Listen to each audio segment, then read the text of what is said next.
പാസ്തയ്ക്കുള്ള തയ്യാറെടുപ്പ്. മിക്സ് സോസായി ഒഴിക്കുന്ന പാസ്തയുടെ മണ്ടയ്ക്ക്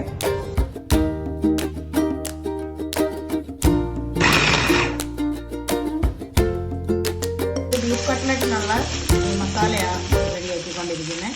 ബീഫെല്ലാം ചോപ്പറിലിട്ട് ബീഫിൻ്റെ ചോപ്പറിലിട്ട് അടിച്ച് സവോള, വെളുത്തുള്ളി, ഇഞ്ചി എല്ലാം കൂടെ ചോപ്പ് ചെയ്തിട്ട് നമ്മൾ മസാല റെഡിയാക്കി.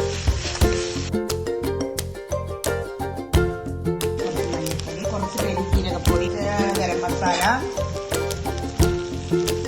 കുരുമുളക് പൊടി, ഉരുളക്കിഴങ്ങ് വേവിച്ച് നമ്മൾ കൈ കൊണ്ട് ഉടച്ചെടുക്കും.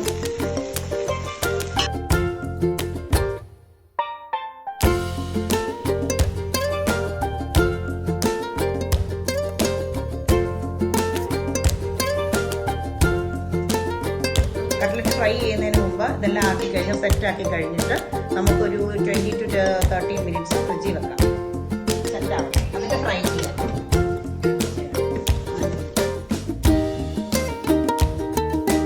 ഇറച്ചിപ്പത്തിരിക്ക് വേണ്ടിയുള്ള വെളുത്തുള്ളി കുഞ്ഞായിട്ട് അരിഞ്ഞിടും. ഇനി അതിലോട്ട് കുഞ്ഞായിട്ട് അരിഞ്ഞിട്ടു. അതിൻ്റെ കൂടെ സവോള, പച്ചമുളക് ഒന്നും വട്ടത്തിൽ അരിഞ്ഞത്,